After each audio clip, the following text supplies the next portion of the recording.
Ancient Hymns to the Great Earth, an AMT and 5-MeO DMT trip report by Echo Gates, posted to earbud.org December 5th, 2002. I've had previous experiences with both AMT and 5-MeO DMT. AMT is always great. I've lost count of all the wonderful overnights spent with friends here at our novel, century-old treehouse apartment, mystified by this entrancing substance. 5-MeO was never as much fun, until after I started combining it with other drugs. Goes great with everything. In fact, I've only tried 5-MeO once all by itself.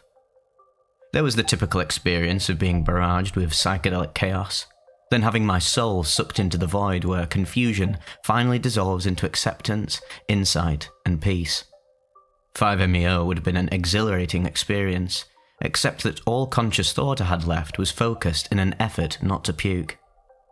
Determined not to be so easily discouraged, I decided to make yet another foray into the long-anticipated 5-MeO hyperspace.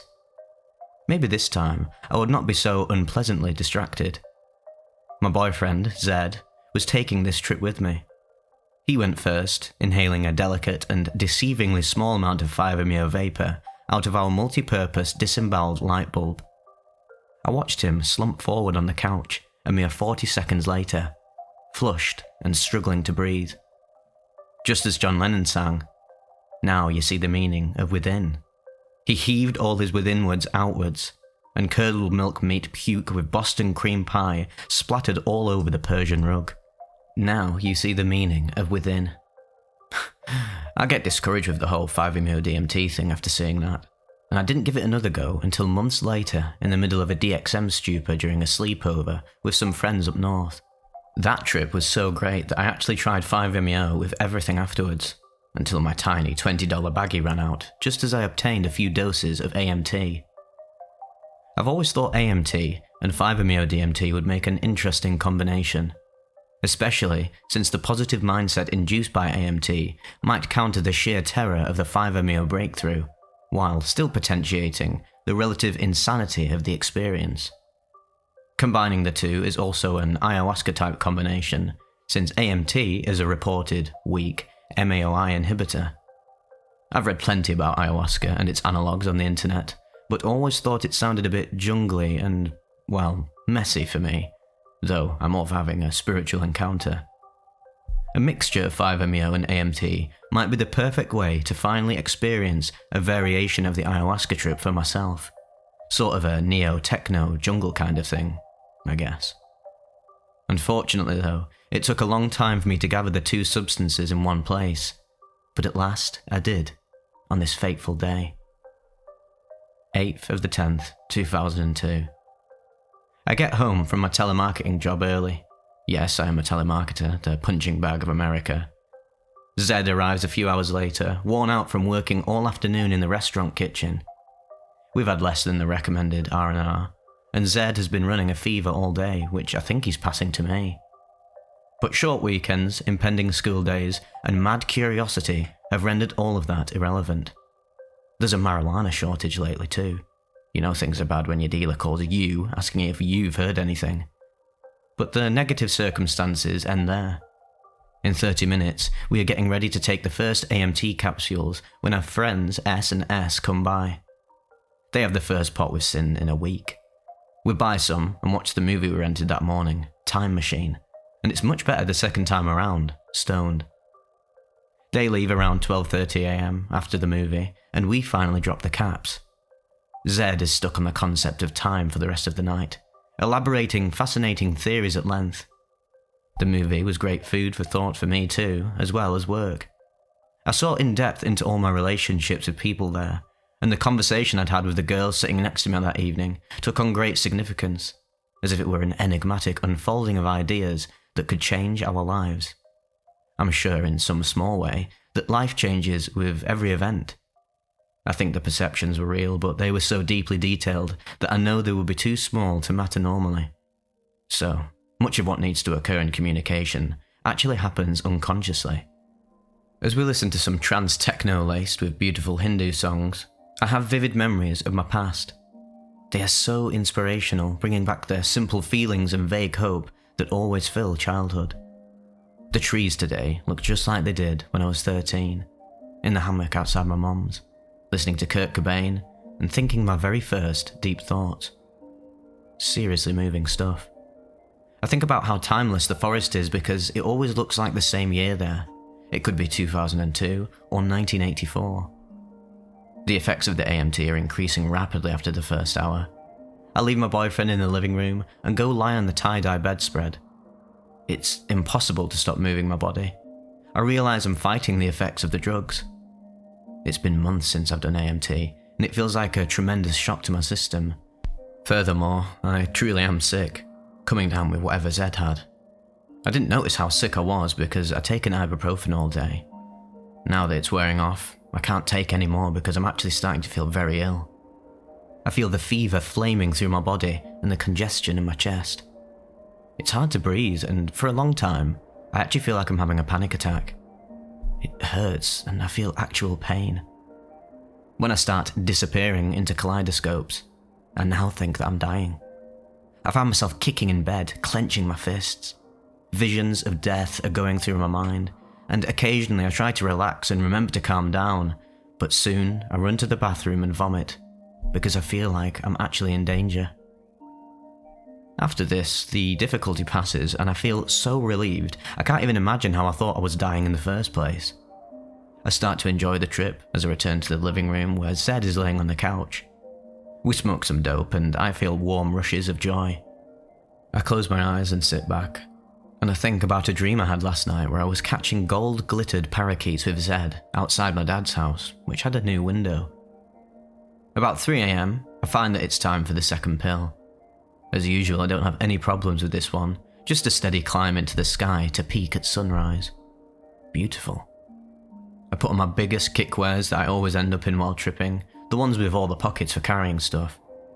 It doesn't take you too far, Zed says, but mostly because you don't care anymore how far you go. I feel it starting to explode in my head, and whole chunks of time are lost in timeless ecstasy. It comes from me in waves of heat, but I am shivering cold.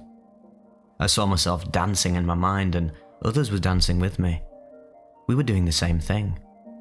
I couldn't quite tell if they were following me, as if it were all in my mind, or if I was part of them. My mind asked why distinctions like that had to be made in the first place, if there was no time. I hope in life after death. I've been scared before when I can't figure out where I've gone, if I passed out or fell asleep without any dream or length of time to prove I existed while I was away. But why does the body have to be the mechanism of life? It might just be a mask or a filter through which I perceive. But with totally different perceptions, who would I be? I changed my perception with AMT, and I no longer have words with which to think about it to myself or talk with Zed. Would I be a newborn who didn't have words yet? Would I even remember if there was life after death? I feel like I'm going faster than time, skipping over the surface. Again, I fall into kaleidoscopes. Everything is symmetrical, because it is a sliver of reality into whatever I am outside of time, and it folded out into a scene and became reality. I recede into the timelessness, and we are all one because of emotion, which is universal. Reason is just part of the temporal world. We are like a million eyes looking out from God, which is the closest I could be to God without being absorbed or no longer conscious. I wonder if the creatures covered with eyes that are closest to God in Revelation are poetic language for this. Humanness is a sum. Sums are greater than time, and the essence of our consciousness is a sum. When I can, I write like crazy in my notebook. I used to be crazy enough to write like this all the time, but now I know they're just descriptions, and there are millions of descriptions, and that details can be distracting from life.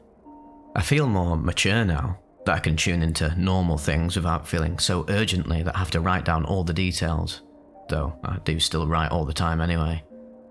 At breaking dawn, I load a few grains of 5-MeO into my crackhead light bulb pipe and whisper a quick prayer. Please be nice to me. I inhale through the short plastic straw, take about 4 hits, though I can feel it after the second. After the 4th hit, I can't even hold the light bulb anymore, but I just have enough time to put it down. I'm surprised that my body totally relaxes, totally limp. because 5-MeO usually alerts me. But this is so relaxing. Energy flows through me and it is the best thing I've ever felt, growing stronger, wiping everything from my mind. I actually feel like I'm being possessed. I wake up still in the chair, moaning. The feelings stay with me a long time, and a long time goes by. Sometimes I'm awake, sometimes I'm not even inside my body. I think I am talking to someone, but it is beyond words. Sometimes I can't move, and sometimes I can't stop. The most conscious thought I have is that the songs on the CD player, some global underground CDs and the like, are great hymns to the earth. The music is very moving, like themes, things you hear a lot of in different versions because they are our ancient hymns to the earth, the way we appreciate it, and we are only emotions. The hymns have always been around, as long as emotion. Music is emotion. The hymn's emotions, essence, is greater than me and gives me hope. It felt like something I always wanted to touch, but could not conceive of, so I could not look for it. I have thoughts, but they are like gratitude instead of inspiration, even though I am seeing the world in new and beautiful ways. It is appreciation, like I'm singing with the hymns. The sky turns sapphire blue as the sun comes up. I smoked 5-MeO DMT several more times, with the same great results. Though we were exhausted the rest of the day, do not walk upstairs in the hot sun after this. Neither one of us is sick anymore, thankfully. Wow, I think everything I read about ayahuasca was true. It is very sacred, and my life feels renewed and refreshed after it. But I'm still coming down too. This was a great combo and possibly the greatest ecstasy I've ever felt. I never had a reason to post a report before, despite great trips. I wonder if anyone else has tried this type of ayahuasca. So there, I submit my report and chemical research for the benefit and amusement of all science. Years later, I too will be filling out some questionnaire sent out by these shady psychedelic manufacturing companies. Did you fry your brain? Yeah. Are your synapses snapped? Yeah. Did you have a good time anyway? Most definitely. But kids, do not try this at home. Love, Echo Gates.